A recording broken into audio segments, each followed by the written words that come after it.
بالمؤمنین رؤوف الرحیم. تو جو لفظ اللہ نے اپنے لیے فرمایا وہ نبی کے لیے فرمایا، جو اپنے لیے فرمایا وہ ہمارے لیے فرمایا. فرمایا انہ هو السمیع البصیر، ہمارے لیے فرمایا سمیعا بصیرا وجعلناہ سمیعا بصیرا. لفظ ایک ہے، حقیقت ایک نہیں ہے. ہاں کوئی یہ کہے کہ جیسا اللہ سمیع ہے بندہ بھی ویسا سمیع ہے تو غلط ہوگا. کہے جیسا اللہ دیکھتا ہے ویسے ہی بندہ دیکھتا ہے تو غلط ہوگا. ہم ایسا کہتے لفظ ایک ہے مگر حقیقت ایک. اللہ کی تو بڑی شان ہے، اللہ والوں کی بھی ہم مقابلہ کرتے نہیں. مولانا روم فرماتے ہیں مثنوی میں، کار پاکا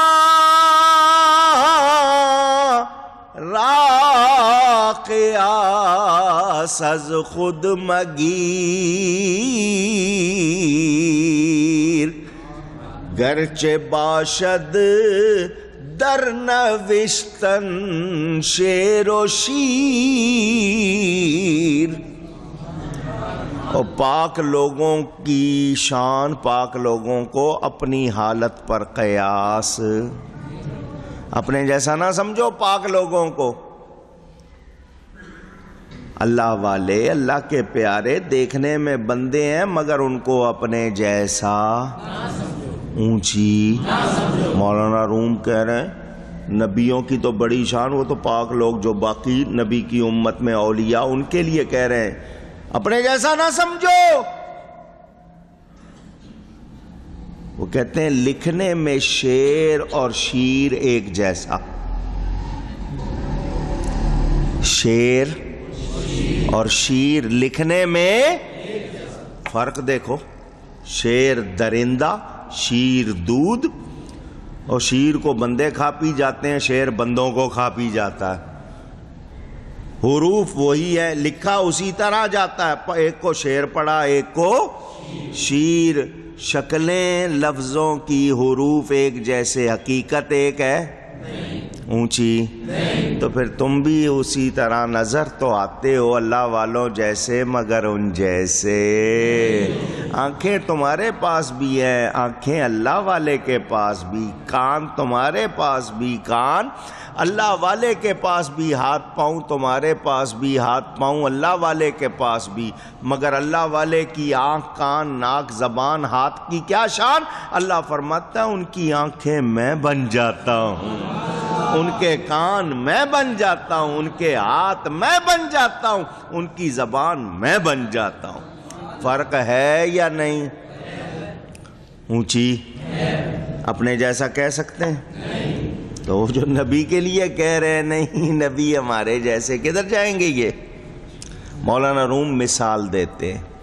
میں جو کہہ رہا ہوں نا کہ پاک لوگوں کو اپنے جیسا، اللہ والوں کو اپنے جیسا نہ سمجھو. شعر اور شیر ایک مثال دی. دوسری مثال دیتے ہیں. فرماتے ہیں زمین کے ایک ٹکڑے سے ہی دو چیزیں نکلی، ایک کو گنا کہتے ہو ایک کو بانس کہتے ہو. ایک کو گنا کہتے ہو ایک کو اونچی. شکلیں ایک ہیں یا نہیں؟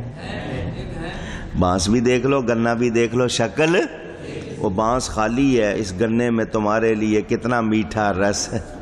گڑ بناتے ہو، چینی بناتے ہو، ایتھنول اور آج کل پتہ نہیں کیا کچھ بننے لگ گیا ہے. اور پھر اس کا برادہ، اس کا چپ بورڈ بنا لیتے ہو، کیا کچھ ہے. دیکھنے میں ایک جیسا، حقیقت ایک اونچی. مثالیں دیتے چلے جاتے ہیں. ایک مثال اور دی ہے. فرمایا دو مکھیاں باغ میں گئیں، پھولوں کا رس چوسا. شکل ایک ہے مکھیوں کی، سائز بھی ایک ہے، مگر ایک نے رس چوسا اس کے پیٹ میں جا کے وہ شہد بن رہا ہے، دوسری کے پیٹ میں جا کے زہر بن رہا ہے. دیکھنے میں ایک ہی ہے، حقیقت ایک ہے اونچی. اب مولانا یہ ساری باتیں کہہ کے کہتے ہیں ابو جہل بھی آدمی ہے، میرا نبی بھی آدمی ہے مگر ایک جیسے. ابو جہل کھاتا ہے گند بنتا ہے، نبی کھاتا ہے رب کا نور بنتا ہے. مولانا فرماتے ہیں ابو جہل بھی کعبے میں آتا ہے، نبی پاک صلی اللہ علیہ وسلم بھی آتے ہیں، دونوں دیکھنے میں بشر، دونوں دیکھنے میں آدمی، مگر فرق ہے ابو جہل آتا ہے بتوں کے سامنے جھک جاتا ہے، نبی آتا ہے بت نبی کے قدموں میں جھک جاتے ہیں۔ اللہ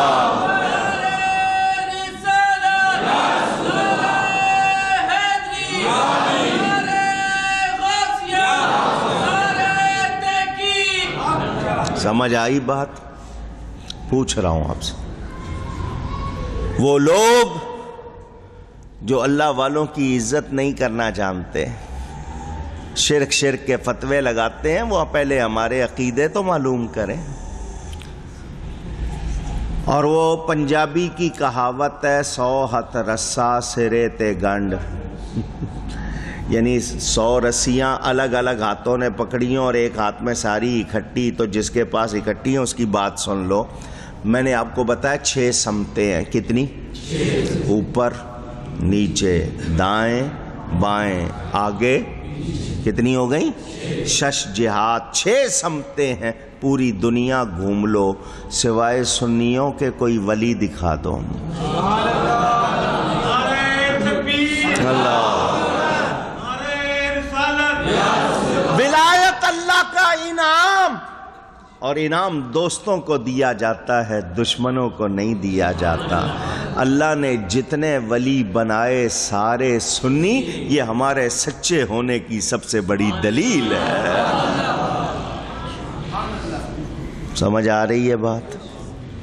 ہم ہرگز مشرک، جو فتویٰ ہم پر لگاتے ہیں وہ کتنے شرک کرتے ہیں، ذرا اپنے اندر غور فرمائیں۔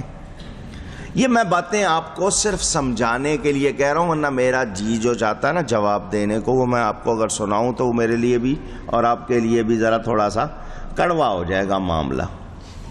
یہ میں بہت شریفانہ زبان میں جواب دے رہا ہوں۔ ان ظالموں کے لیے میرے پاس کوئی رعایت نہیں ہے۔ جو میرے نبی کا ادب نہ کرے میں اس کو انسان کیا جانوروں سے بھی بدتر سمجھتا ہوں۔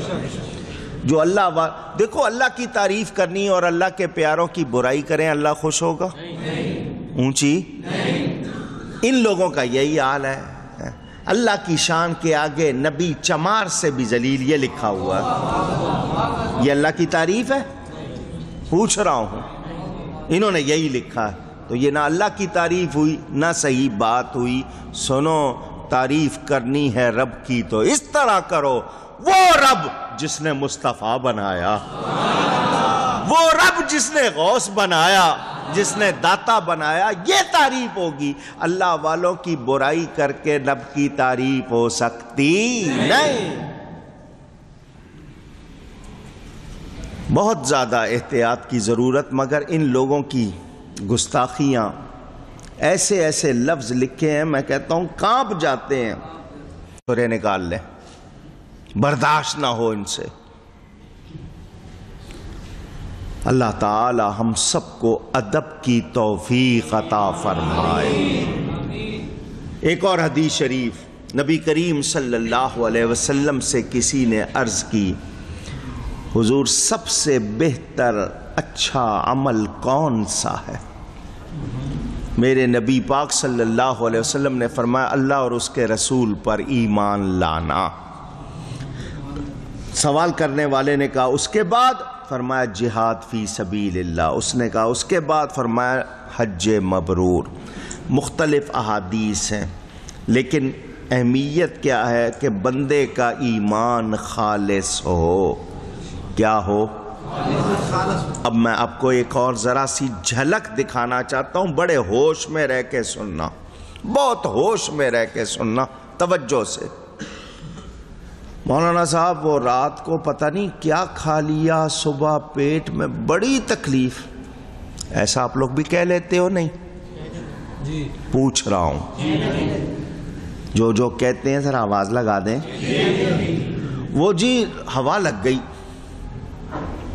وہ جی میں وہاں سمندر میں گیا تھا، بس تھوڑا سا نہا لیا، زکام بھی ہو گیا، بخار بھی ہو گیا، الرجی بھی ہو گئی، وہ جی کھٹی چیز کھا لی تھی، جی آواز کہتے ہیں یا نہیں؟ بیمار کون کرتا ہے؟ اللہ نے کیا یا کھٹی چیز نے کیا؟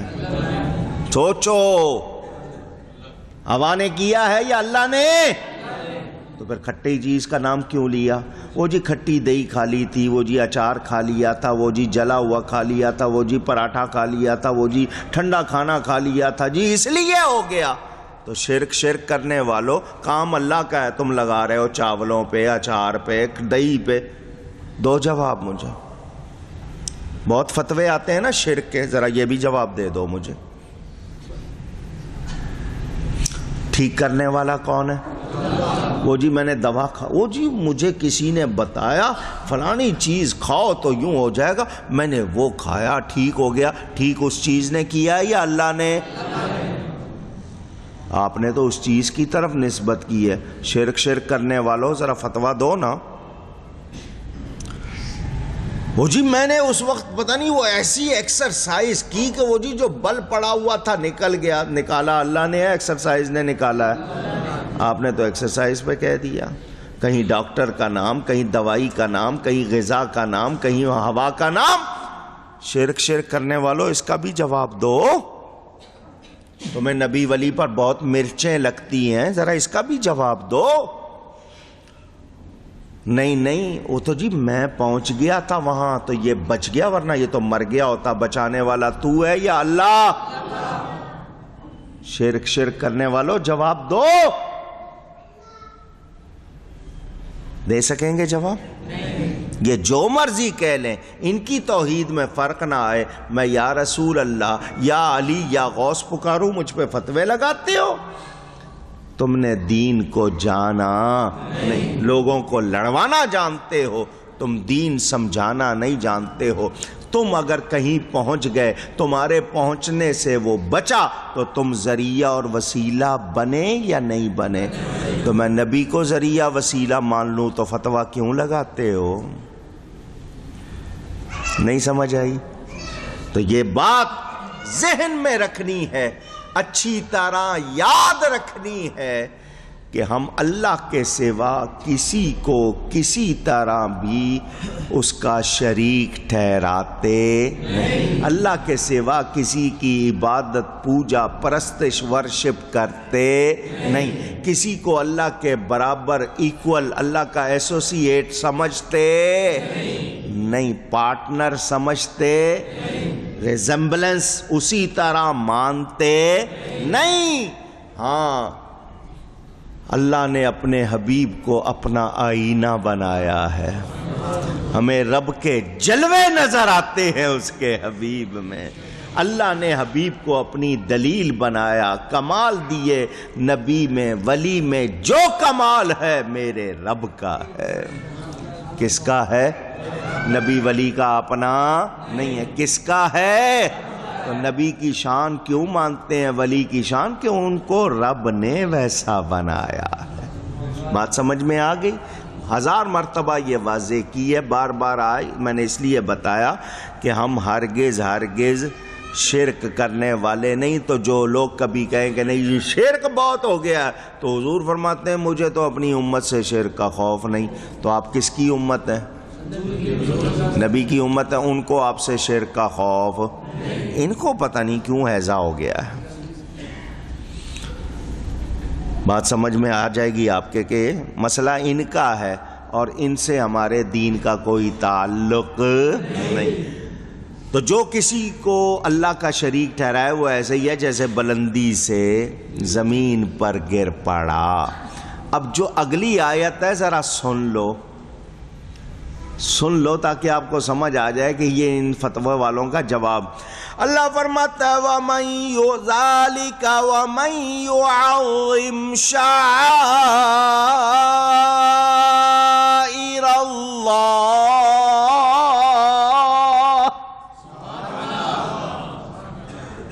پہلے شرک کا بیان ہے، اس کے بعد کیا ہے؟ ذَلِكَ وَمَن يُعَظِّمْ شَعَائِرَ اللَّهِ۔ بات یہ ہے، اور جو اللہ کے نشانوں کی، اللہ کی نشانیوں کی تعظیم کرے، فَإِنَّهَا مِن تَقْوَى الْقُلُوبِ۔ اللہ فرماتا ہے تو یہ دلوں کی پرہیزگاری سے ہے. ساتھ ہی تعظیم کا ذکر کر دیا، اور تعظیم بھی شعائر اللہ کی. شعائر کی تعظیم کے لیے فرما دیا حج کی قربانیاں. قرآن میں والبدنا جعلناہا لکم من شعائر اللہ، یہ جو حج کی قربانیاں اللہ کی نشانیاں. حج کی قربانیاں، حج کی اللہ کی، اور حج کی قربانیاں اللہ کی نشانیاں. صفا مروہ پہاڑیاں اللہ کی، ان کی تعظیم واجب ہے یا نہیں؟ اور اللہ فرما رہا ہے جو اللہ کی نشانیوں کی تعظیم کرے تو یہ دلوں کے تقوی سے ہے. قرآن نے ساتھ ہی بتا دیا، اور شرک کے فتووں سے نہ ڈرنا، نبی ولی کی تعظیم کرنا، ساتھ ہی بیان ہے. حضرت حاجرہ کے قدم آئے پہاڑی پر، بچے کے لیے پانی ڈھونڈ رہی ہیں، پہاڑ کے اس طرف دیکھ رہی ہیں کہیں پانی تو نہیں ہے. ادھر سے ادھر گئیں، ادھر سے ادھر آئیں، 7 پھیرے لگائے. درمیان میں تھوڑی سی جگہ نیچی تھی، بچہ نظر نہیں آیا، ذرا تھوڑا سا تیز چلی، پھر ادھر 7 پھیرے لگائے. حکم ہے جو حج عمرہ کرنے آئے ان پہاڑیوں پر، جہاں میری بندی چلی تھی چلے، جہاں دوڑی تھی دوڑے، وہاں قدم لگے. کیا فرمایا کہ یہ اللہ کی نشانیوں میں سے ہیں، اللہ کی صفا مروہ. اب تو وہ پہاڑیاں چھپی ہوئی ہیں، ان کے اوپر ماربل لگا کے آپ کے لیے بہترین پتھر لگا دیا انہوں نے، پالش والش کر کے کہ آپ کو گرمی سردی میں تکلیف نہ ہو. ورنہ پہاڑ پر پتھر پہ چلنا پڑتا تو پتہ چلتا. کناروں پر تھوڑا تھوڑا ٹکڑا انہوں نے پہاڑ کا اسی طرح رکھا ہے. وہ نشانیاں دوڑ رہے ہیں، ان کی تعظیم واجب. تو جہاں صرف قدم لگے ہٹ گئے، قدم لگے، قدم ہے وہاں پہ اونچی. اب اس وقت جو ماربل ہے اس پہ تو قدم نہیں ہے، قدم تو آئے تھے پہاڑ پر. قدم کہاں آئے تھے؟ 4-5 ہزار 5.5 ہزار سال پہلے. وہ مٹی جو تھی کیا اس وقت وہیں وہ ہے؟ اس کے اوپر کتنے لوگ چلے، کہاں کچھ ہوا، اس کے اوپر کتنی بار فرش بنے، مگر وہاں قدم لگے. قیامت تک ان کی تعظیم واجب ہے یا نہیں؟ میں نے اشارے کیے اس جگہ کے ساتھ، کتنی اور چیزیں لگتی جا رہی ہیں، وہیں چل رہے ہیں نا. پوچھ رہا ہوں، اونچی واجب ضروری ہے تعظیم. قدم لگے ہٹ گئے، تعظیم واجب ہے. اب قدم وہاں لگے ہوئے نہیں ہیں، مٹی بدل رہی ہے، پتھر بدل رہے ہیں، مگر جگہ وہی ہے، تعظیم واجب. اور اللہ والا جہاں پورے وجود کے ساتھ موجود ہے، وہاں تو قدم لگے ہٹ گئے. جہاں اللہ والا پورے جسم کے ساتھ، مٹی بدلی وہاں تو بدل گئی، یہاں بدلی بھی موجود ہے. اس کی تعظیم کیوں نہ کریں؟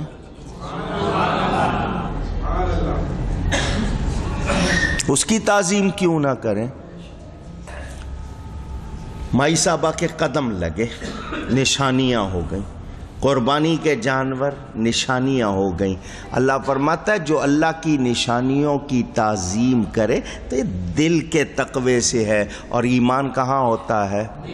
تو جن کے پاس ایمان نہیں وہ تعظیم کرتے نہیں. سنیو، اپنے آپ پر ناز کرو، رب تمہارا ایمان والا ہونا بیان کر رہا ہے، تمہارے دل کی شان بیان کر رہا ہے. یہ جو میرے ولیوں سے پیار کرتے ہیں یہ دلوں سے متقی ہے. تمہاری شان بیان ہو رہی ہے. دل والے ہو، متقی ہو، اللہ سے ڈرنے والے ہو، گناہ سے بچنے والے ہو. ہم ہرگز ہرگز اللہ کے سوا کسی کی پوجا پرستش کرتے نہیں. قرآن ہے، قرآن ہے. بتا دیا، نسبت کا فیضان بتا دیا. مائی صاحبہ کے قدم آئے، اللہ کی نشانی. عورت سے مرد کی شان زیادہ، وہ ولیہ ہیں. حضرت ابراہیم نبی ہیں، حضرت حاجرہ ولیہ ہیں، نبیہ نہیں، کیونکہ کوئی عورت نبی نہیں ہوئی. اور حضور صلی اللہ علیہ وسلم کہ دادا ہوتے ہیں نا حضرت ابراہیم، نبی ہیں، نبی کے قدم جہاں آ رہے ہیں اللہ فرما رہا ہے سجدہ وہاں کرو. ولیہ کے قدم آ رہے ہیں اللہ فرما رہا ہے تعظیم کرو. سجدہ کس کو کیا جاتا ہے؟ اللہ نے یہ نہیں کہا کہ اس کو سجدہ کرو، نبی کے جہاں قدم آئے اس کو نہیں، فرمایا سجدہ مجھے ہی کرنا ہے، ماتھا وہاں رکھو جہاں میرے پیارے کے قدم آئے ہیں. جہاں میرے پیارے کے حضرت ابراہیم کے قدم آئے فرمایا سجدہ وہاں کرو، حضرت ہاجرہ کے قدم آئے فرمایا تعظیم کرو. ولی کے قدم آ جائیں تعظیم کرو، نبی کے قدم آئیں ماتھا ٹیکو. سجدہ وہاں کرو جہاں میرے پیارے کے اونچی. اگر ہم کر رہے ہیں ایسا تو فتویٰ کیوں لگاتے ہو؟ ریاض الجنہ مسجد نبوی میں ایک ٹکڑا ہے جس کا نام ہے ریاض الجنہ، جنت کی کیاری. جنت کی حضور نے فرمایا ما بین بیتی و منبری روضۃ من ریاض الجنہ، میرے گھر اور منبر کے درمیان کا یہ ٹکڑا جنت کے باغوں میں سے ایک اونچی.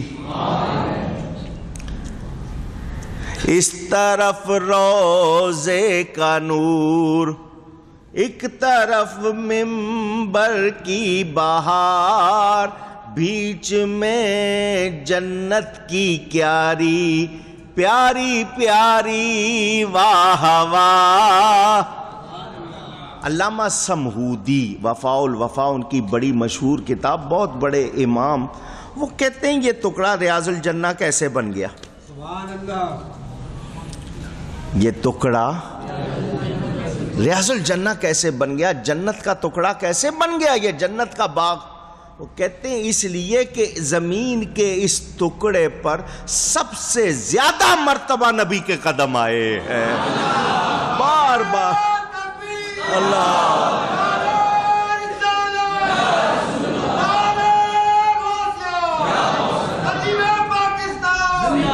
وہاں ولیہ